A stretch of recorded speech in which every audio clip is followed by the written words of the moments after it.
Hello, my name is David Reeds. I'm the course advisor here at Point Blank. This is my colleague, Mr. JC Concato. Hello. He's the head of college. Welcome to Friday Forum Live.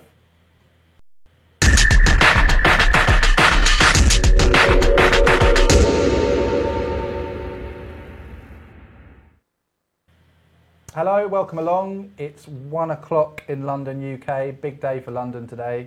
We're very excited because obviously it's the Olympic opening ceremony this evening. So we'll try and contain ourselves for the next kind of 30-40 minutes and just keep it professional, but we are very excited. Welcome along to Friday Forum Live. If you haven't watched it before, this is basically an opportunity to give you a bit of a taste of what goes on at Point Blank Music School.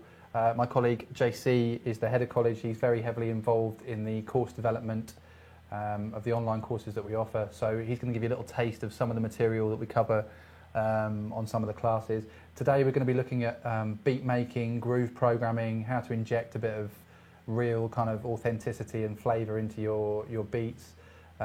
So he'll be showing you some material a little bit later on Logic that's related to that.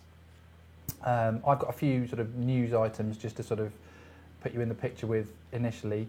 First up, because we're so excited about the Olympics and because the summer seems to have finally arrived in London, we've got an August offer for you. So throughout the month of August, we're offering half price DJ courses. There's 2 courses you can take. One's on Ableton Live, one's on Serato. The full details can be found on our blog, which I'm just scrolling through now, so hopefully you can see that on screen. So as you can see, August offer, half price online DJ courses on the Point Blank blog. Get yourself along to the blog and you'll see all the details there. But yeah, basically from now onwards, through August, if you book either of those DJ courses, you get a half price deal. The easiest way to do it is just to enroll online and then we just refund your discount back to you. You can call us on the usual office number and we'll enrol you over the phone, but either way you get a 50% discount, our little gift to you to celebrate the London Olympics. What else can I tell you about? Courses start this week at the online school. There are still some last minute places, so we can still get you on board. If you're new to Point Blank and you've seen what we offer and you want to get involved, or you sort of see what we're covering today and as a result of that you want to get involved, you can enroll today and you'll get instant access to your course. There are a few places remaining, so you need to move pretty quickly. Next enrolment after that is August the 20th, so you don't have to wait that long, but if you're just itching to get started, there are still places available for the July classes. The other thing I should tell you about is a big deal for us is that from September this year, you'll be able to study up to degree level with Point Blank online. So we've partnered with Middlesex University to offer 2 courses, a Cert HE and a Dip HE, that lead onto a degree. So not only do you get the benefit of all the kind of professional producers and sound engineers like JC and all the other tutors, you also get a recognised academic qualification that's acknowledged worldwide from a major UK university. So again, all the details about that are on the website. If you've got any questions, as always, get in touch. advice@pointblankonline.net is the best way to do that, or via the website. Again, if you can see the website on screen, you'll see there's a little email button here. Click on that and you can just send us a question. But essentially what you need to know is this course is a little bit different from some of the others that we offer in that it only enrolls once a year. So September is your one and only chance to get on this course this year. So take a look, all the information's on the website. If you are interested in studying up to degree level with Point Blank, you need to move quite swiftly. So there's 1 enrolment, limited places available. You need to get an application form in pretty quickly if you'd like to take up a place. There are entry requirements. Again, they're available on the website, and again, if you've got any questions, just let us know. There's a nice little video here as well, which again, hopefully you can see on screen. Have a look at that, and that should put you in the picture as to what to expect. So that's more or less it from me. The only other thing I wanted to say was, as always, send in your questions. So I'll hand you over to JC in just a second, but if you've got questions about beat making, beat programming, how to make your beats sound, you know, nice and fat and punchy, just message them to us now in the comments section, and we'll try and deal with some of those as we go. If you've got questions that aren't related to kind of beat making, but are more kind of, you know, related to things we teach on other courses, again, you know, put them in the comments section and we'll do our best to tackle them. And just continuing the Olympic theme, because we have to, tell us where you're watching from. So let's see if we can get a kind of, you know, Olympic national parade of people on YouTube. Again, send us a message, tell us where you're watching from. It's always good to know that there's people all over the world watching us live. So yeah, on that note, I'll hand over to JC, and he's going to give you a little beat making masterclass. So yeah, keep watching. Cool. Hi everyone. So yeah, today we've decided to look into what we could call a groove clinic. So basically what we want to tackle is few basic, very important aspects of beat making that are really going to influence the way, you know, your beats is coming together. And again, like following on last week where we did vocal, we said about how vocal, as soon as you had vocal on the track, it was becoming the point of focus. Beat making is your foundation of a track, and you know, I tend to see it as like building a house. You know, if your foundation is a bit shady, everything you put on top is likely to kind of fall apart eventually at some stage in the process. So the beat, especially nowadays in electronic music, is such a vital part of it. So we're going to look at a few different concepts, how to make them, you know, what's the difference between a kind of heavily quantized beat and lacking a bit of life, and how you can bring that into and get that professional flavor. So the first concept I want to introduce, and we're getting those questions quite a lot, is what is swing? You know, how do you use it? How does it work? So I've just set up a very, very simple kind of house beat to start with. Then we'll move on to more kind of advanced and pushing, pulling beats and advanced techniques through hip hop. But first we're going to start with a kind of very kind of straightforward house beat. So I'm going to play it to you and program something to illustrate how swing is effectively working. So let's start here. So we're getting a straight beat, and we're working with a 16 grids in ultra beat. So 16 steps here. So on the house beat, typically you've got, you know, your kick. It's going to be on the 1, 5, 9, and 13. You're going to have your clack or snare on the 5 and 13, which when you're talking in terms of musical terms, it's more on the 2 and 4. So if we count 1, 2, 3, 4, 1, 2, 3, 4. And to illustrate the kind of swing, I'm going to very quickly paint a 16th tambourine playing all across.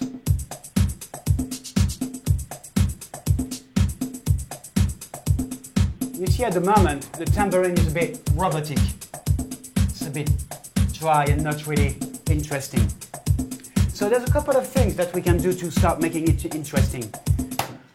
Two important parts of beat making is how the notes, the beats, the hits are placed in your grid. That's a vital part. But another one which people maybe underestimate is velocity. At the moment, as you can see here, everything is played on the same velocity. And that's one of the reasons that it's a bit dry, a bit robotic.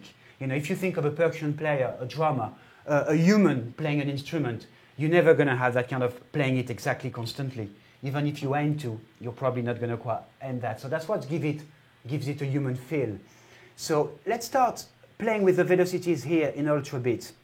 So I'm just going to randomly do something. So let's have, for example, a low velocity to start with, a medium one here, a high one here, back to medium.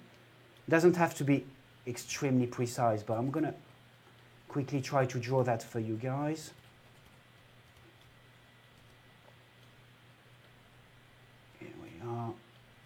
Just going to take that. I could have spread that, but I wanted to do it live for you, so you can see how you go about it as well. Here we are. So now let's play that. Here, you see straight away the difference on the tambourine, having different velocity. You're getting accents going on. An interesting thing about ultra beat as well is you can shift the accent. Some of you may be not aware of this contextual menu within ultra beat. So I'm going to try to maybe put that a little bit bigger for you. And then if you click Control on the mouse, and before clicking and then you click, you see here you've got a lot of different options that are coming. For example, you could have Shift by one step. So what I'm going to be doing, have a look at the velocities here, how they're going to shift. And it's straight away, it's really affecting how it's grooving. Can do it one more time.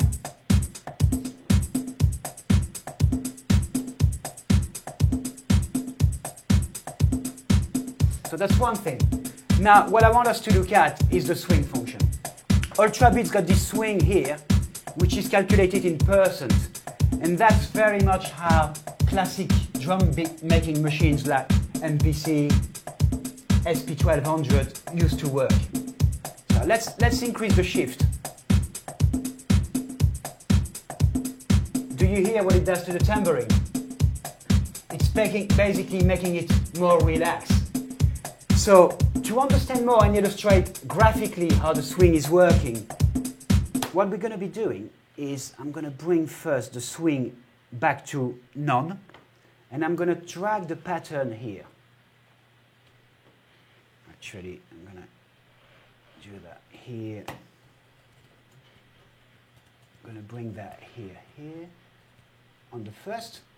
And then I'm going to swing it, let's have a listen, moderately.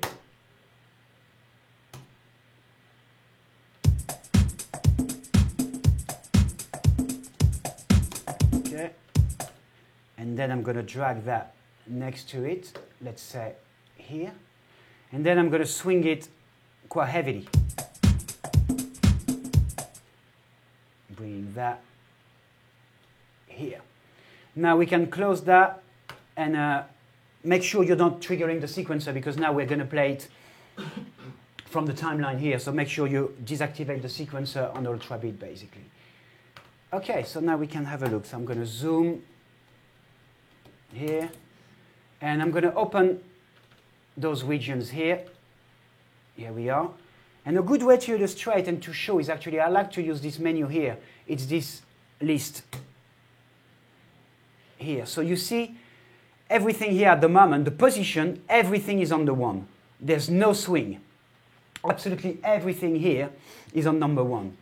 But now, if we look here, suddenly, you see here, the swung notes are further. Here, this function, it's 41 here. And then if I go there, with more swing, undoing that, didn't quite do what I wanted to do here, sorry. They're much later. This side is not coming up? Yeah. Here? Oh. Is it coming up now? Yeah. Are you having it now? Okay, so let me show you again, guys. Just move it a tiny bit more. Like that? Yeah, that's good. Okay, sorry about that. That's the beauty of live broadcasting. So here, if I'm looking at my 16th tambourine here, let's increase here. And that's my 16th tambourine here.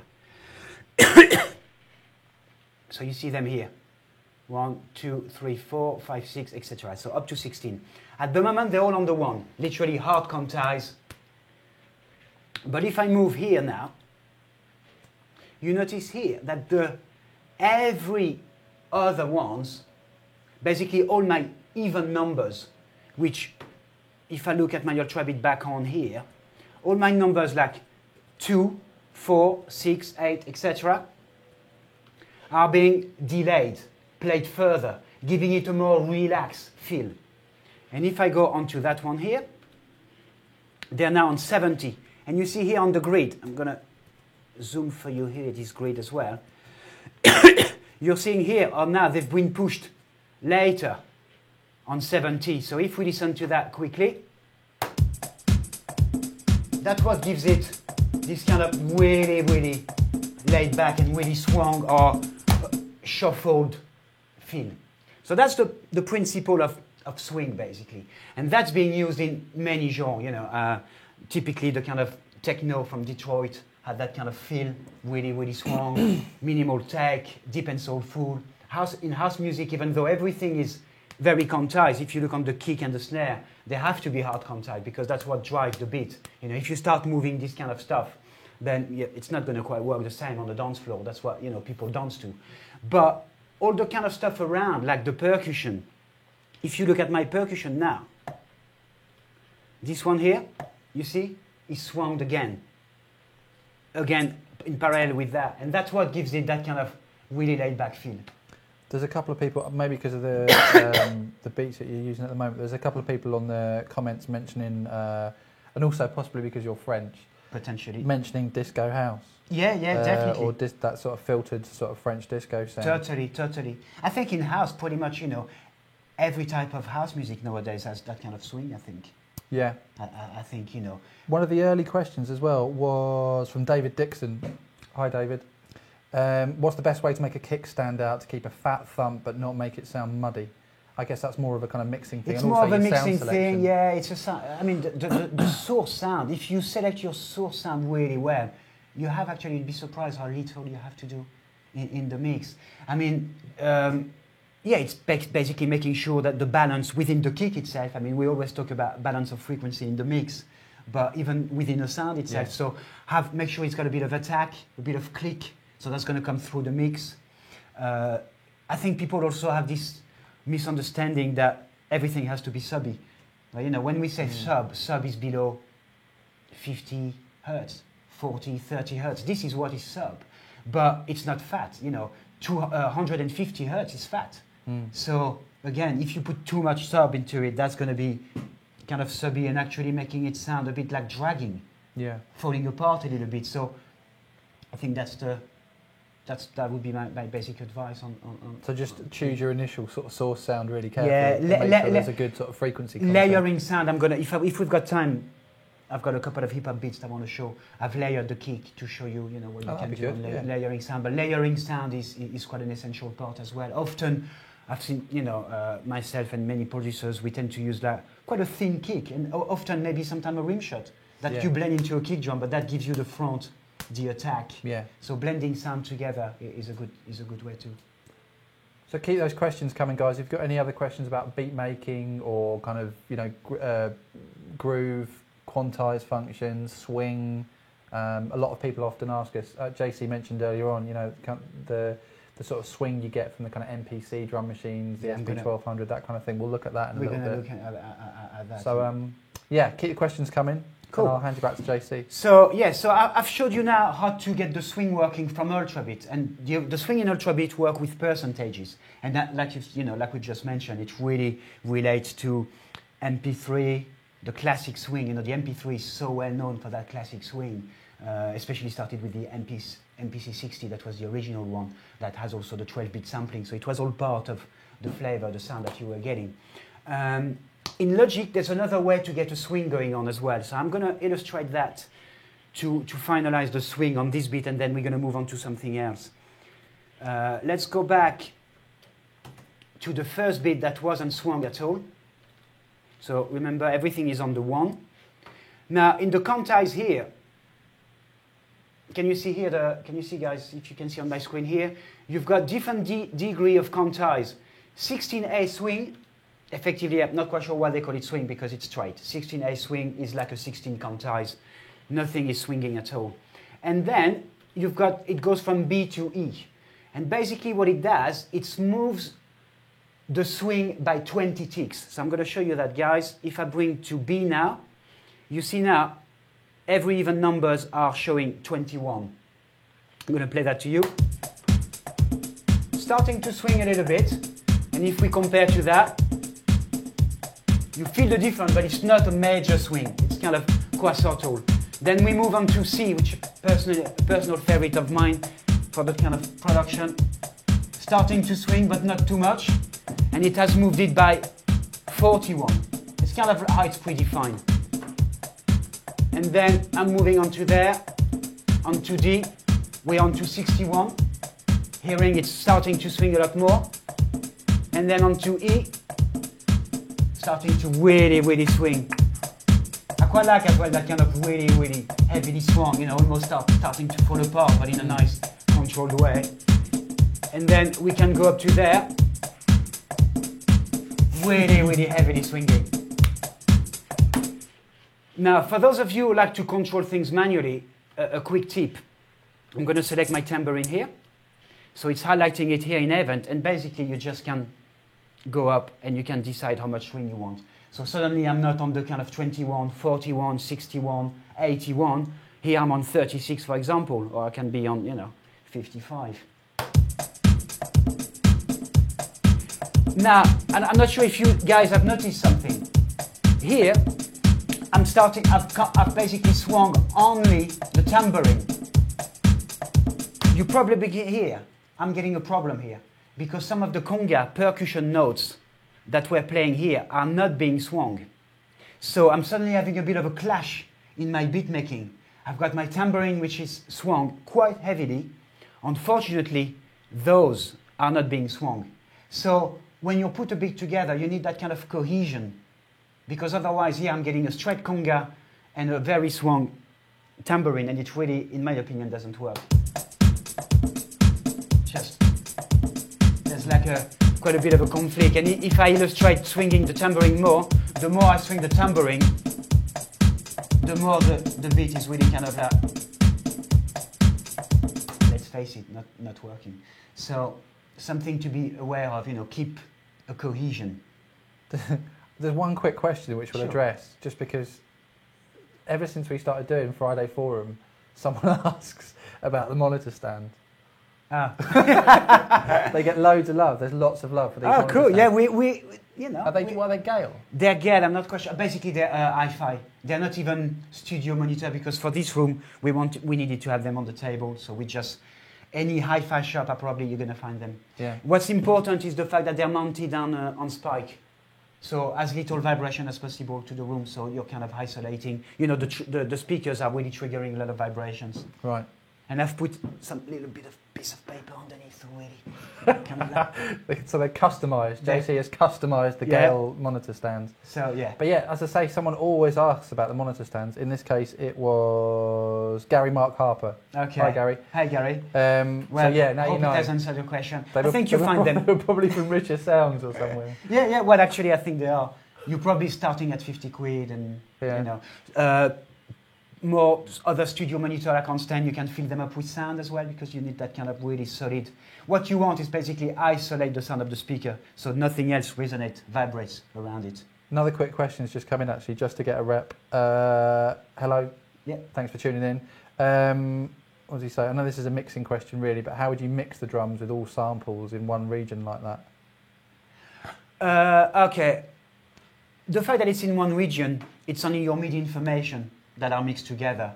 And personally, actually, we could look into it a little bit more. Let me undo. I'm going to give it a straight quantize for now, or actually a groove quantize.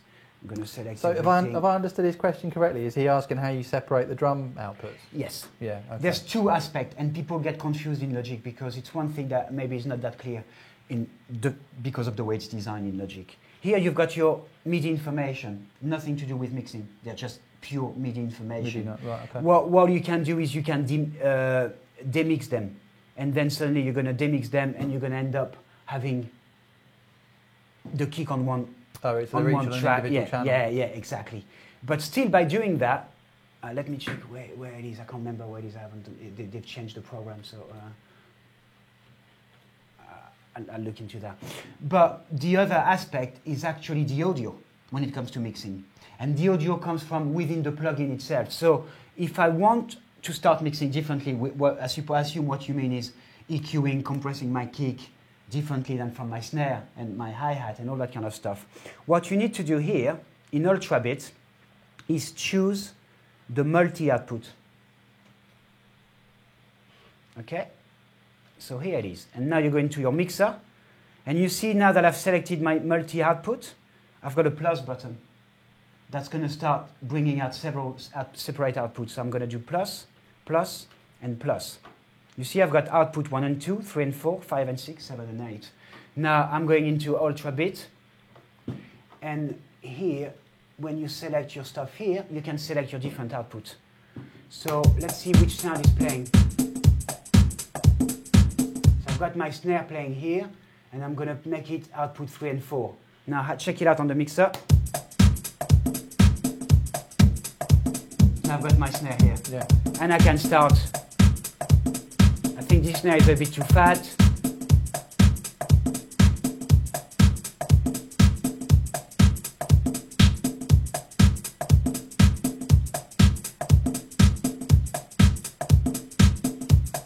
That's how you go about it. Yeah. Etc. etc. Should we try and do a couple of other questions quickly? Yeah. What else do we have in? Still on. I know this is one of your favourite topics. Still on quantizing. Is it worth importing the MPC grooves into Logic? Yeah, worth it. I can show you how to do that. Actually, I've done it. Is it on this one? No, it's not on this one. So actually, while I've got this project open, you can find everywhere on the internet, like Logic Cafe, I think, gives you MPC 3000 grooves, SP1200, all those kind of classic sequencers that have been around, you know, that people have been kind of have become a little bit cold. Whether they are exactly as the original machine, I personally question that. Because I believe that what defines the groove and solidity of a hardware sequencer such as the MPC is the internal clock. Right. You know, I'm not going to go into a jitter clock and all that kind of technological stuff. That actually I don't know that much about it anyway. But yeah, every machine's got an internal clock. Yeah. And MPC has that clock. So by taking the grooves, bringing it into Logic, you still end up with the Logic internal clock. Yeah. I mean, yeah, it's gonna. What it gives you is a certain position here on the grid, like we've demonstrated. Yeah. But I'm gonna show you how to import anyway. Just. Okay. So So maybe if we we come view back it. to that one. Yeah, well, I can do it quickly. I've got the grooves already ready. Okay. So that way I can move on, because after that I'd like to move on to other aspects, slightly more advanced, Okay. pushing, pulling, the kind of starting moving stuff off the grid. I Basically. mean, there's a few other questions coming in, so we'll let JC do his thing, and then we'll come back to them. So we've got a Cool. question about, you know, balancing kick drums with other drums, and Okay. someone, Driver Brothers, answered the monitor stands question as well. Cool. So yeah, thanks for that. That's Thank you. Saved me the bother of looking it up. So thanks. So I'm going to do basically the way most of the groove tends to come as MIDI files, like on the internet. So I'm going to do import or Command I. So I'm doing that. I've got my folder ready now. And you see here I've got the MPC 3016 swing. Obviously only the 16, so there are other swing. So I'm importing it here, and you see what's happening here. I'm ending up with all those MIDI here. They're effectively, you see, all those are MIDI information of the MPC 16th. So what you can do is you select all of them, you go into quantize, and you say make groove template. So I'm clicking here. Now I can get rid of all of those. I'm going to delete all of those tracks. But the beauty of it is, see what I've got here. Now I've got all my MPC 60s. Nice. So that's nice. If you're really into that kind of stuff, well, I mean, we could try it out actually, since we've got them all. So let's try like a 64%. Different flavor. Let's open up here, and you see the numbers. They're starting to be not as straight. We've got things moving slightly. Here it's on 239. I mean, 239 effectively is one tick away from one. So, but that's the kind of groove that MPC and drum machines had, you know. If you've got the original hardware and you're really into that kind of stuff, or you could borrow it actually. I've tried it a long time ago. You can literally, let's say you've got an MPC, program something in the MPC, record the MIDI information via a MIDI box into Logic. That's how you record your MIDI groove. Nice. Cool. Hope it has answered that. An advice as well, if you really like that, the problem is that if I create a new song into Logic, it won't have those grooves. So if you want to start setting up Logic, people should start to use template. Create a template, bring in all your grooves, and every time you start a project, start from that template. That way everything is in there will be there. Is that cool? Yeah, there's a few people asking. I guess the questions so far are more along sort of drum mixing lines. So I'd like to move away from mixing today if possible and stay, Yeah. because there's a lot of stuff that I'd love to to kind of show on the beat making. So I can't read that. Bog DJ? Or Bogadij? I don't know how you pronounce it. Anyway, should you use a tiny bit of reverb on your master to make the track more lively, or to bring it to life? Which one? This one. Reverb to master. Well, no, I wouldn't put reverb on my master. For example, especially on dance music, with what I call dance music is 4 on the floor, on the floor. I probably wouldn't put reverb on my kick drums, for example. So this is where you would want to split your output and start putting reverb. Here on the beat like this one, I would put a bit kind of short reverb on the percussion, for example. That would bring definitely a bit of life. Yeah. Maybe on the clap a little bit, but not on everywhere, not on everything. Yeah, no, okay. No. But yes, it would bring up to life, yeah. And the other sort of vaguely mixing question was, how do you balance the kick drum with all the other drums? Wow. That's probably another...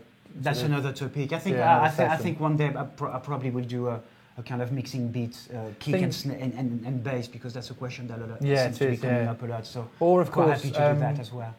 The other way to answer a lot of these questions, guys, is probably, I mean, we can't answer them all today because we're only on air for about half an hour. But don't forget, there's free course samples on our website. So if you want to get a taste of, for example, the Mixing Dance Music course has got a lot of these questions answered. And there's a free sample from that course on the website. You don't need to pay for it, you just need to register. Yeah. So go and check out some of the material there. Or better still, do the course, because if you do the course, you've got someone like JC giving you a masterclass every week, and also checking out your tracks every week and giving you some feedback. So that kind of feedback, which is obviously, way more than we can do here. No, totally. I mean, the idea of the DVR, the weekly assignments, is that we ask students, we make sure that ask any question while you're posting your project. So, you post your project with maybe some of your concern or question that how to improve it, and the tutor will be able to address those particular specific issues. Someone's asked that question actually. So Lower Sound, I'm not sure where you're watching from, but hello, how you doing? Hello, man. What's the interaction between me and the tutors? Will I be able to present an MP3 of exactly the kind of sound I'm interested in? No, it's actually better than that. What we ask is, you should submit a link which includes maybe a flavor. It could be a link on YouTube of a track that you're really into, that's the kind of sound you're aiming for.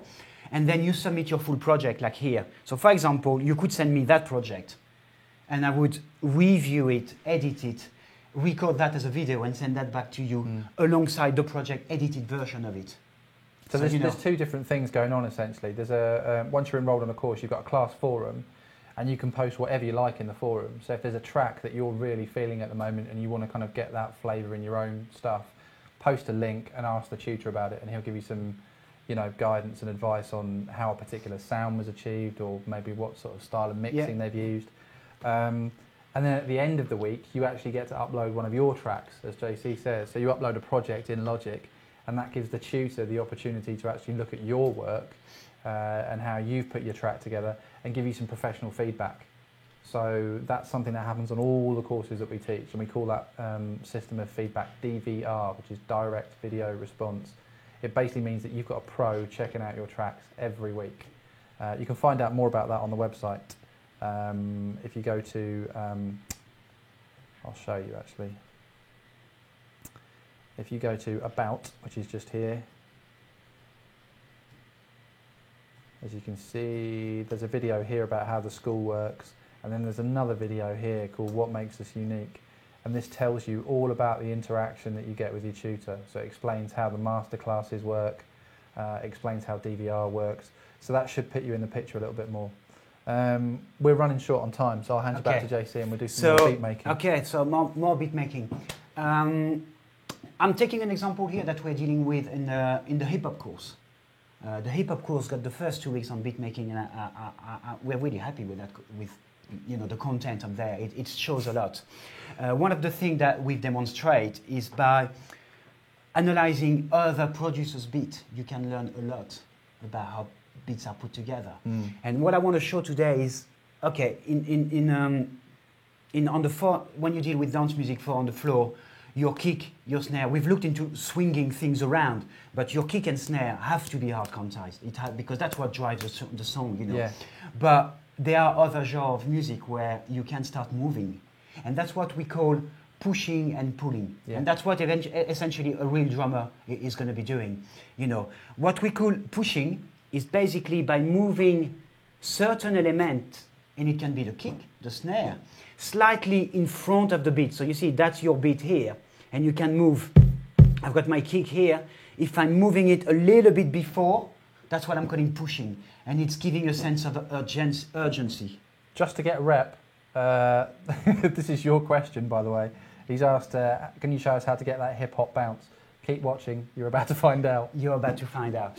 And that's exactly that. It's that by pushing and pulling. And that contrast that you're getting, and you can get that within a beat. So the first here, we've got Dr. Dre, Still Dre album, this one track, and we've basically sliced the beat, turned it into a MIDI groove. I've quickly assigned some sound, so it doesn't sound as good as the original, but still sound okay. So you can see that in action, and then I'll illustrate quickly doing my own one. Definitely getting that bounce. So if we quickly analyze, we've got our kicks here.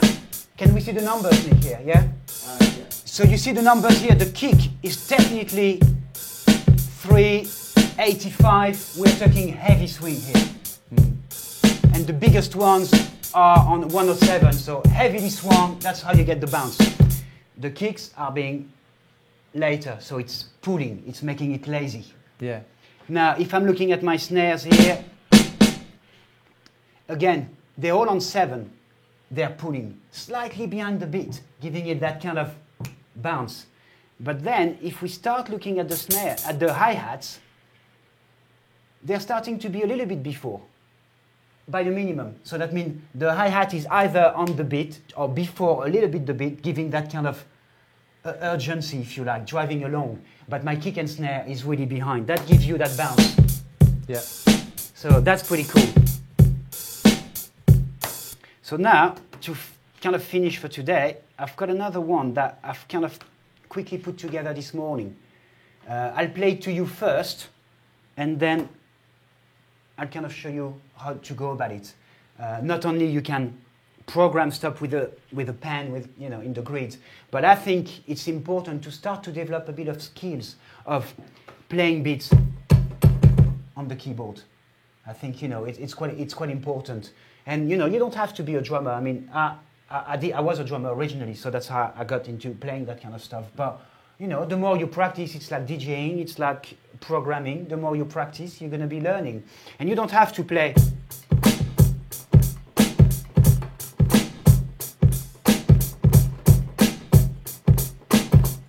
That's great. If you can play the whole beat, it's great.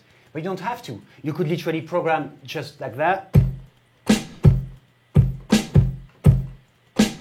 And then add on top of it. But by doing that, you're bringing a live feel to it. The beauty of it as well is that just keep recording. Think of it as a real recording tech, like you would do with vocalists. A vocalist doesn't record bang on the straight away. Get few takes. So here, why don't you just record, and then until you spot a part, which is great. And that's what I've done to create that very quick kind of J Dilla type of really lazy beat, bouncy, with a jazzy feel. So check it out.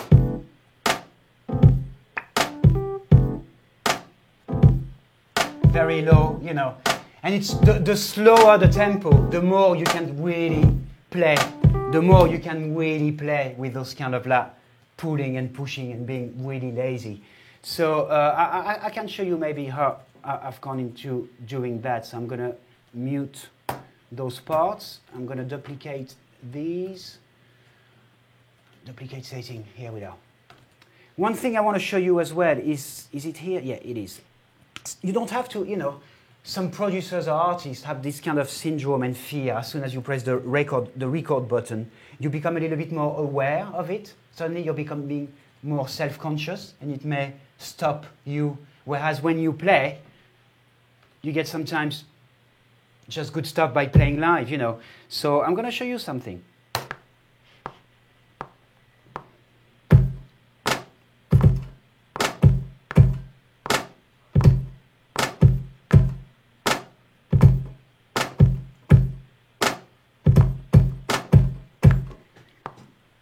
Oh, I should have taken it out of cycle. So actually, I'm going to go. Let me start again.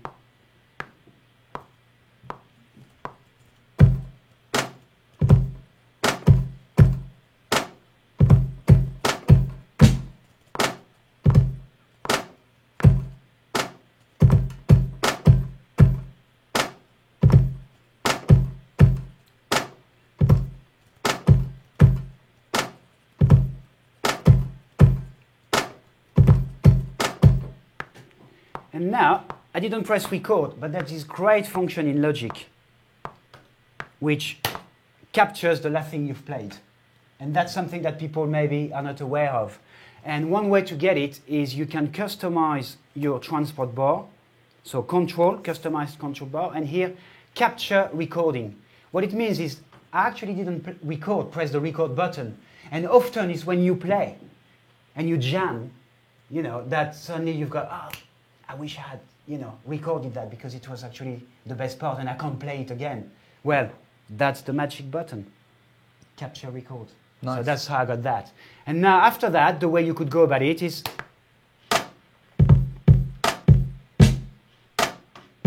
I'm just going to listen to what I've got. I quite like that bit. So if you've got something that you like,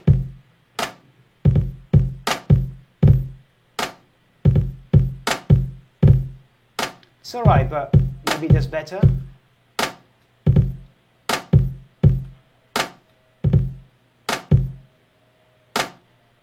Yeah, now I quite like the one before, so I can start working with that. So after that, you're gonna, you know, do some editing business. Actually, we got that one wrong. Quickly edit that. I'm gonna shorten. Here we are. I'm getting rid of that, up. And then you can, you know, you've played it live, and the beauty of it is now, what you can do is just edit it instead of quantizing it. If I'm quantizing here, even with a heavy swing, let's see what it's going to do.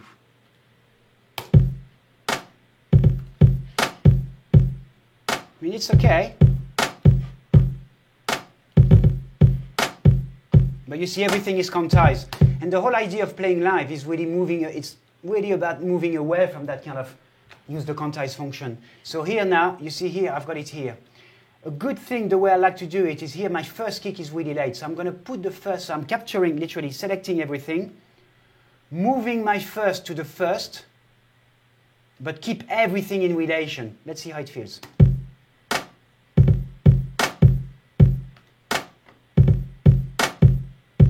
So you see, it doesn't quite feel, doesn't work that, as well, this one. So, you know, you can start moving stuff around, play with the velocity. So the ghost note here, for example, you would want that. I'm going to put, let me put the MIDI out, the kick full on, snare full on. That's my little bounce. So usually you're going to have that quieter. And then the other one full on here. So here, let's try something along those lines and have a bit of swing here.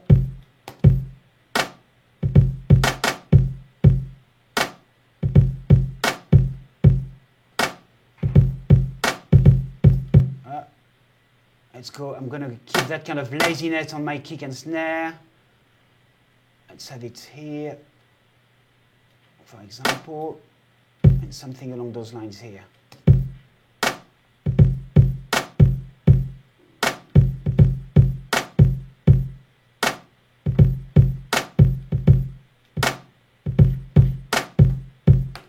And then do the same for the keyboard. So maybe I put this time around, I'm going to loop that. I'm going to loop. I'm going to go on the roads. So I'm going to take away and then jam some keyboards on it. You know.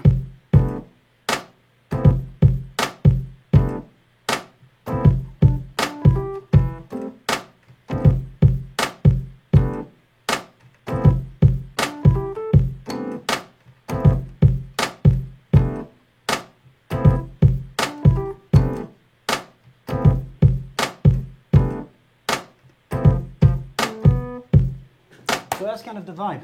Nice. We're sort of getting towards the end now. It's bloody hot in here. It's really hot in here. We have a massive spot facing us, plus scorching temperature outside. Yeah, summer's finally arrived in London. If you want to see more of this kind of thing, there's loads of this type of content about kind of groove and push and pull and that sort of material on the hip hop course on Logic. So definitely check that out. A few other people were asking. Someone said that's that LA type hip hop beat, and it's true. A lot of the kind of more kind of contemporary people that are maybe influenced by people like Dilla.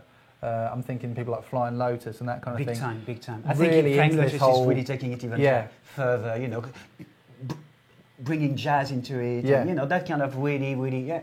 But taking all this sort of stuff to extremes and just really using the push and pull and groove quantizing to its maximum. But yeah, loads more of that kind of material on the hip hop course. A lot of the questions that have come in today have been about, you know, kind of drum mixing and that kind of thing as well. Okay, well, so, I think it would be nice. We'll do a session. So we should maybe do a session mixing about session that. on, you know, On maybe drums. one of the forthcoming Friday forums. Excuse me. But as I said earlier, if you want more of this material, it's all there on the website, on the courses, and obviously the courses themselves go into far more detail than we can, you know, in half an hour on YouTube. So that's the place to get all the good stuff, basically. But yeah, we'll be back next week, same time, Friday, 1 o'clock in London. Thanks to all of you guys for tuning in and watching. If there's things that you want to see in sort of future Friday forums, then get in touch, leave us a comment. And if you've got questions about the courses themselves, you can contact us on advice@pointblankonline.net. Or you can just contact us directly via the website. There's as I mentioned before, there's a little email function which I'll show you again now. So you're on the website here. Pretty much any page you're looking at, you'll find there's the contact details over here. There's an email button right here that says email us. If you click on this button below, chat live with Course Advisor, you can speak to one of us in the office right now. So if you want to carry on this chat after, you know, the YouTube session's finished, hit that button and you can chat to one of my colleagues in the office right now, and they'll happily talk to you about courses and which courses are best for you and what content's on them and all that kind of material. So enjoy the Olympic opening ceremony this evening. It's looking promising. Should be fun, I think. Yeah. The music should be good, hopefully. Underworld. Are involved, so Yeah, that's a good sign. So yeah, enjoy the Olympic opening ceremony, enjoy the London Olympics, and we'll be back next week, 1 o'clock, to see you then. Thanks for watching Friday Forum Live. Thanks, guys.